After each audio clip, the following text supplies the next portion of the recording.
गुरु जी शुक्राना, गुरु जी अनंतम शुक्राना हमारे गुरु जी महाराज का। ओम नमः शिवाय, शिव जी सदा सहाय। ओम नमः शिवाय, गुरु जी सदा सहाय। शुक्राना शुक्राना अनंतम शुक्राना। ये परमात्मा का शुक्राना और उस परमात्मा को याद करते हुए अपने जीवन में अपनी ही परिस्थितियों से लड़ते हुए और जब हम उस रास्ते पर चलने लगते हैं जो महाराज ने हमें दिखा दिया है, तो इफ़ और बट का तो कोई खैर सवाल नहीं होता, लेकिन सबसे ज़्यादा इम्पॉर्टेंट ये होता है कि आपकी लाइफ में आपका साथ देने तुम्हारा परमात्मा चल पड़ा है।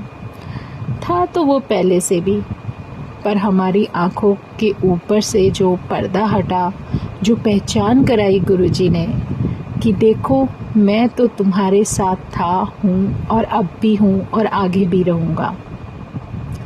जैसे जैसे वो हमारी जर्नी के हिसाब से आगे बढ़ने के लिए प्रेरणा देते रहते हैं, एक लेसन देते रहते हैं, उस हिसाब से अगर हम समझ जाएं और उनका हुक्म मानने लग जाएं तो काफ़ी बेहतरीन होने लगता है। जो हम नहीं सोचते वो भी हमें सब कुछ नज़र आने लगता है।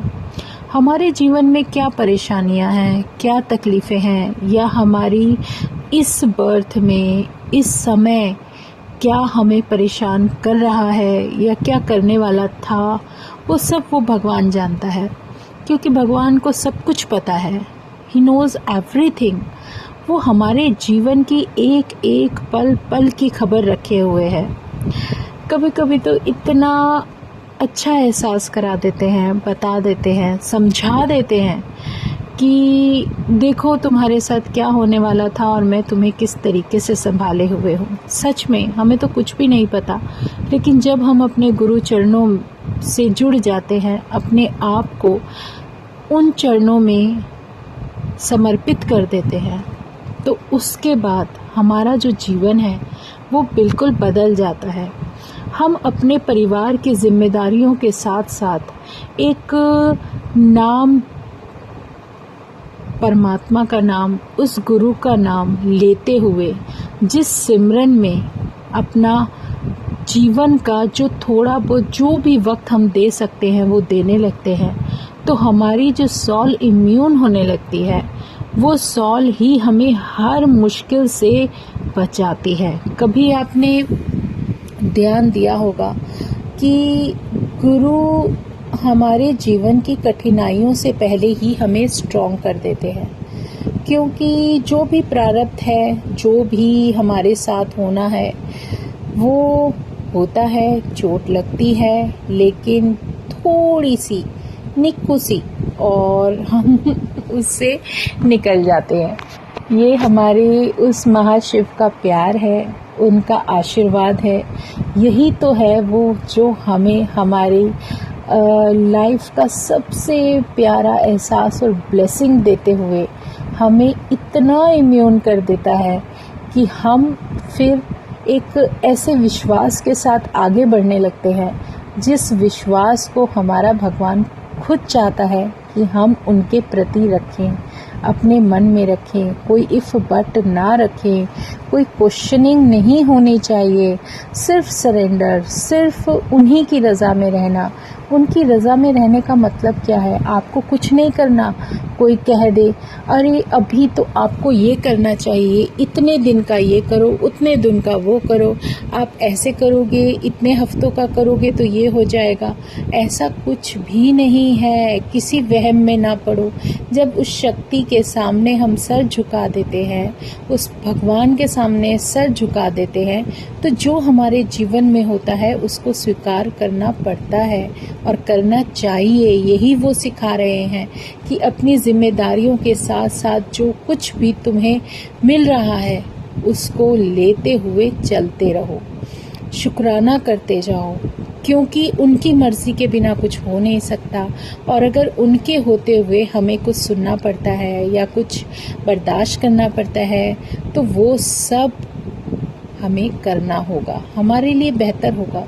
क्योंकि अगर उनके होते हुए ये सब हो रहा है तो इसका मतलब वो ज़रूरी है।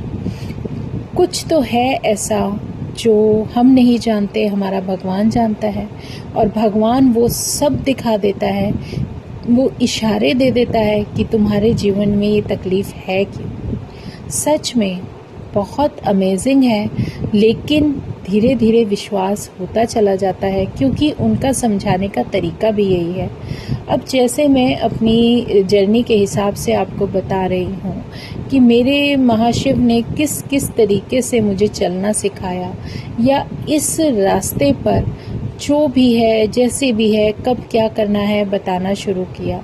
उस हिसाब से जब गुरुजी ने अपने साथ सत्संग अटेंड करवाए, जितने सत्संग होते थे हम सारी संगत मिलकर जाते थे, और उस सत्संग में कब कौन सी सेवा होगी ये भी बहुत बड़ी बात है। एक सत्संग का मुझे गुरुजी ने याद दिलाया कि देखो, हर जगह हमारा होना ज़रूरी नहीं है।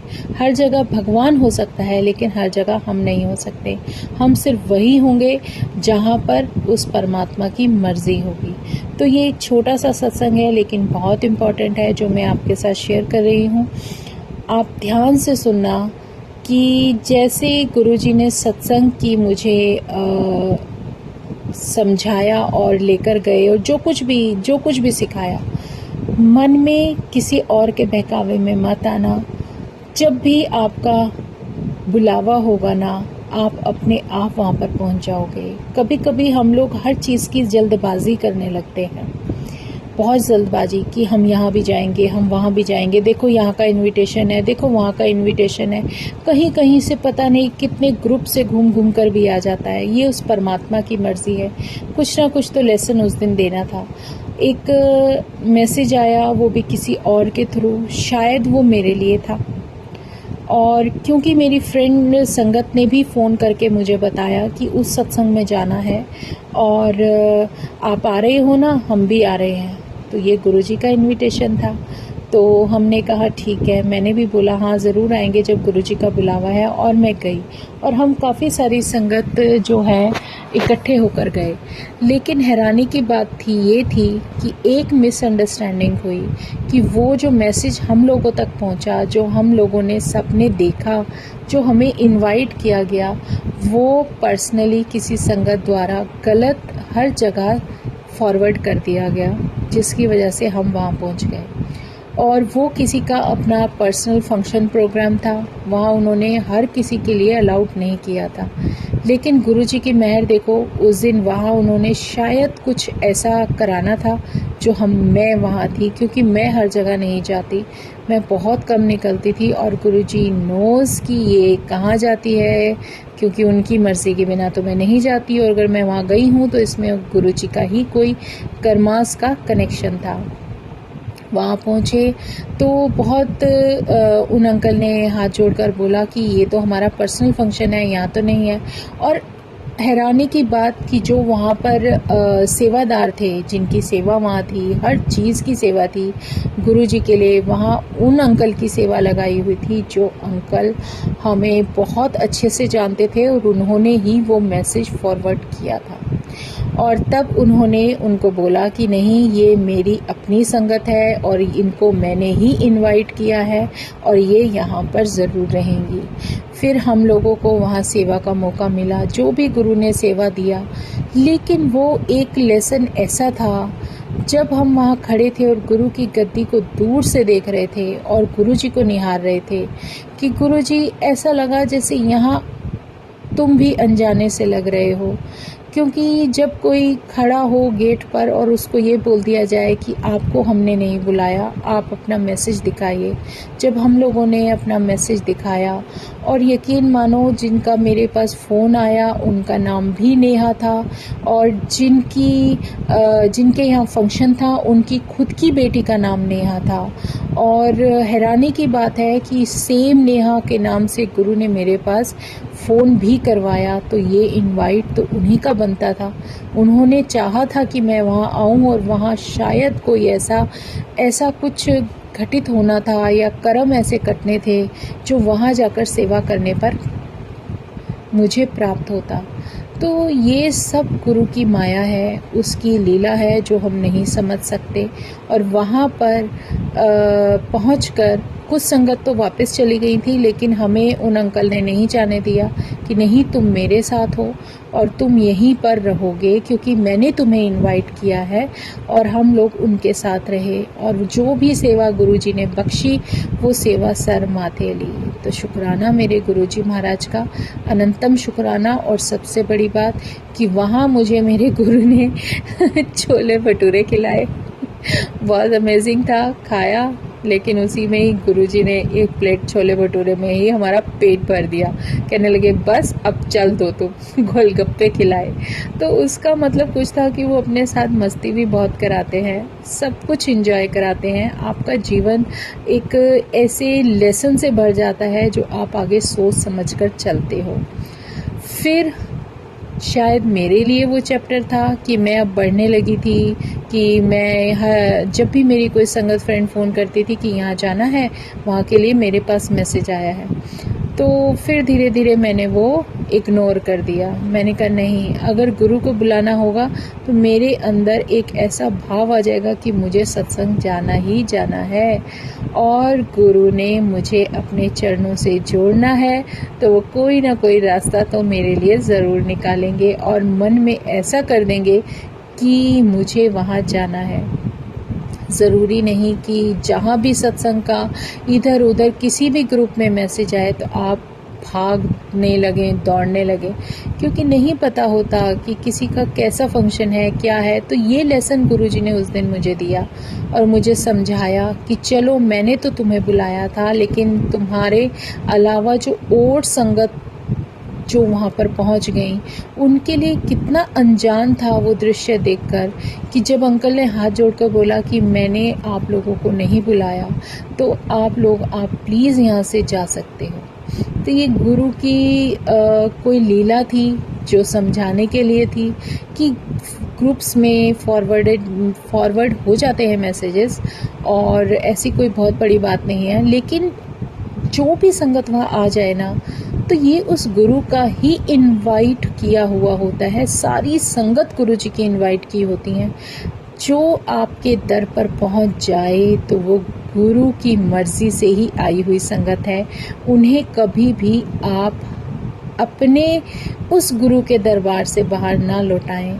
ये हमारे लिए बहुत बड़ी सीख है, क्योंकि अगर गुरु संगत वहाँ पर पहुँच रही है तो ये गुरु की ही मर्ज़ी है। क्योंकि ये बहुत बड़ा लेसन है कि जब तक गुरु की मर्ज़ी नहीं होगी उसके सत्संग में उसकी संगत नहीं जा सकती, और वो कैसे कब किसको इनवाइट कर दे ये हमारी मर्ज़ी के अनुसार नहीं होता।